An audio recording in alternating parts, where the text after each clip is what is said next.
Now, opening up and showing off Pokemon cards is all fun and games, but that was 2020. I think we need to spice things up a little bit and make 2021 the year of obscure and mediocre video games.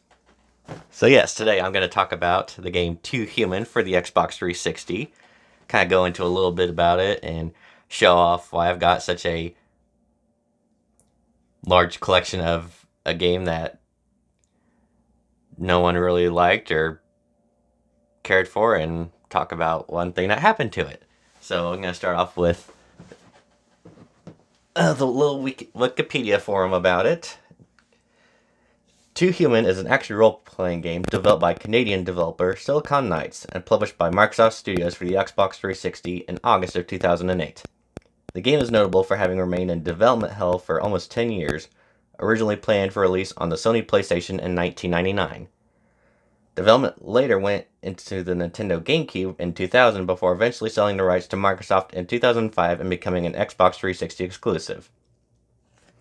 Originally planned as part of a trilogy, the story is a science-fictional futuristic retelling of Norse mythology that portrays the Aesir, the Norse gods, as cybernetically enhanced humans, tasked with protecting mankind from the onslaught of Loki's army of machines. The player takes the role of Norse god Balder, who is less cybernetic than the other gods, thus being called Too Human. The game was originally released on the Xbox 360 on August 19th of 2008 to mixed reviews from game critics. While the game's story and class system were generally praised, many were critical of the odd control scheme, mediocre frame rate and graphics, lackluster level design, long respawn times, and cliffhanger ending. The game was later involved in a controversial lawsuit from 2007 to 2012 between developers Silicon Knights and Unreal Engine creators Epic Games, over the former using stolen version of Unreal Engine 3 game engine. This resulted in the latter winning $4.45 million, and the former being forced to destroy all of its product that used the Unreal Engine 3, including Too Human. Plans for a full-on trilogy were eventually cancelled because of the damage inflicted by the lawsuit, along with Silicon Knights filing for bankruptcy on May 16, 2004. So yes, the developer who made the great game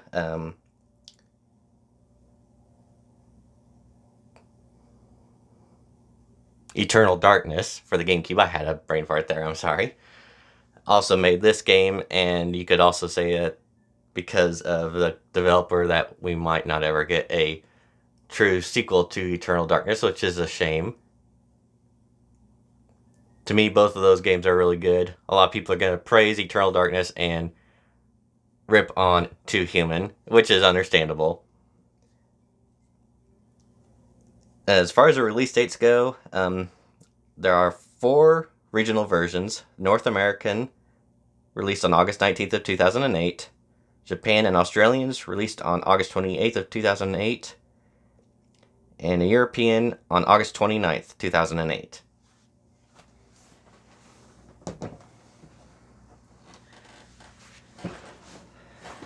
So yeah, if you could kind of see in the background there, it looks like I've got several copies of the game along with a nice little strategy guide here.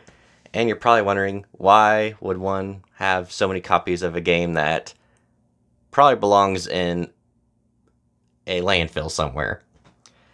Well, that's because this game happens to be one of the first games I actually pre-ordered. You know, back in 2008 when everyone else was probably playing like Gears of War or one of the recent Call of Duty games. This was one that seemed to interest me, looking at, artwork, and I went to a local GameStop and they had a pre-order for it, and I thought, well, since I'm not really playing anything else and that looked interesting, I thought I'd go ahead and put a pre-order down on it. And when I played it originally, I had a really good time with it. I know I played through it at least 4 or 5 different times, because I do recall that there's at least 4 or 5 different class types that you could choose at the start of the game, which can change the gameplay a little bit. Basically being like if you're a overall balanced character, or if you're going to be one that has his strengths in close combat or range combat, or is more of a defender or more of a healer type. So I do know that I played it a few times. I didn't do all of them because at one point I know I eventually got Fallout 3 and played that a hell of a lot more than this. Now, excuse me.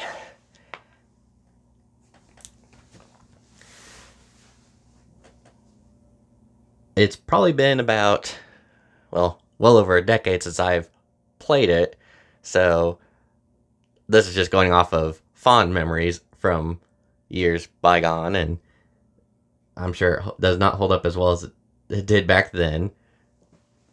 But just out of your boredom and curiosity, I thought I would go about and see what all I could manage to obtain.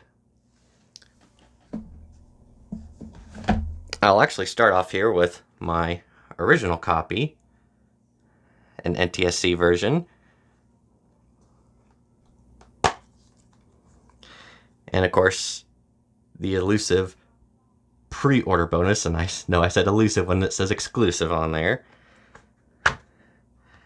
One of the things that probably goaded me to end up pre-ordering it, which kind of seems foolish now, because all it was armor sets for the character. Nothing too fancy, but that's how they were back then.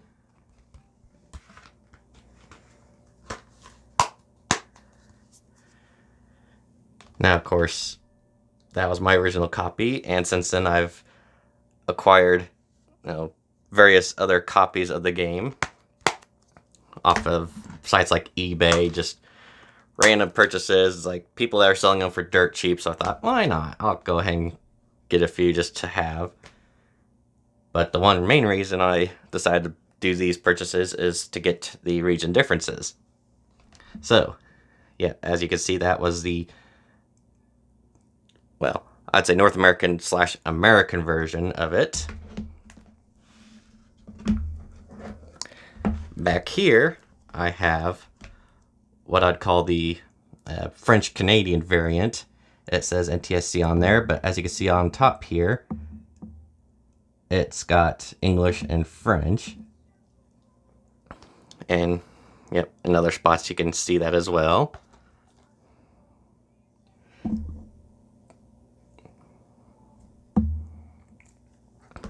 So yeah, I've got 3 versions of that,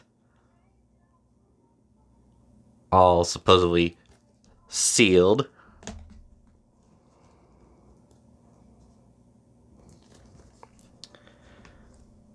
Then next up we have what I'd call the Asian versions. So what they have is the NTSC J. And this one, of course, is for Japan with the Sero C rating.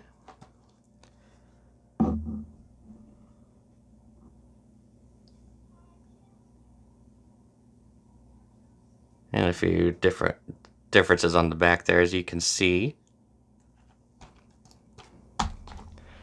And then we also have one that is, I'd say, the Chinese variant of it. So it's the NTSC J again, but as you can see, it's got Chinese characters on there. And it says it's got, English, Chinese, and Japanese text with English and Japanese voices.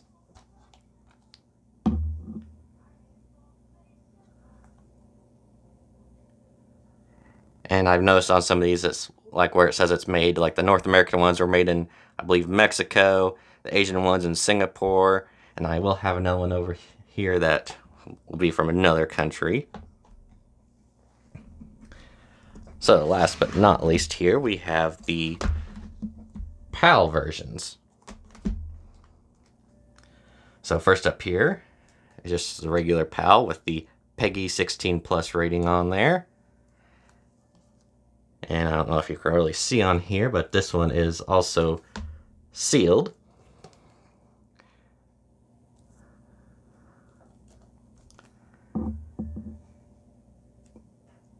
And for the most part, the cover arts will look about the same. Of course, with different areas, they've got different things on there, like the PEGI 16, Focus. There we go. Another symbol for, I think, violence. And then, yeah, this one was made in Ireland.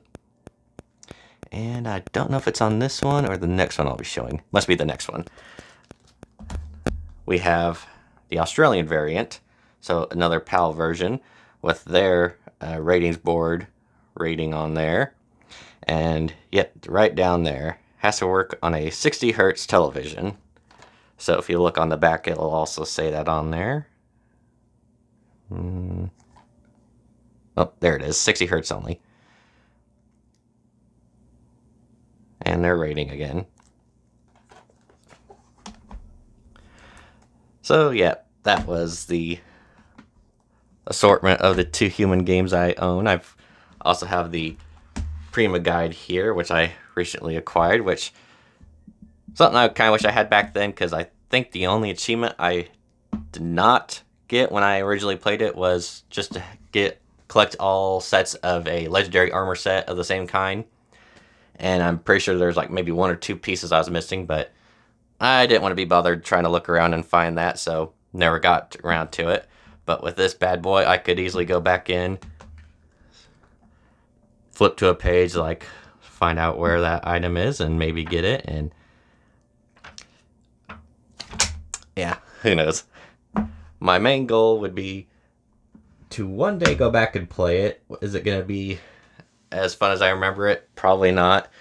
Is it going to be a case that I start playing it and end up giving up on it? That's a good possibility too.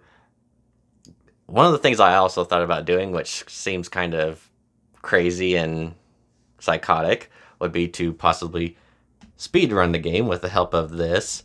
And of course, you know, if there's going to be any differences, like in timing with, like, you know, let's say like the PAL version, you could play through a lot quicker than the North American version. Well, I'd have to get a PAL Xbox 360 or a Japanese one, and I don't have that and don't really have any plans of doing that.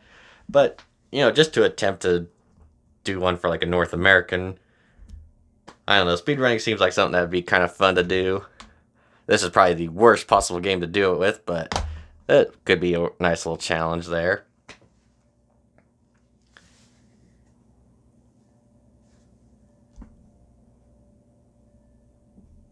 If you didn't notice, my pause means I'm trying to think of anything else I could possibly say about this game, and nothing's coming up. So I think I will go ahead and end it there. Hope you enjoyed looking at my pile of quality. I will see you all later, and take care.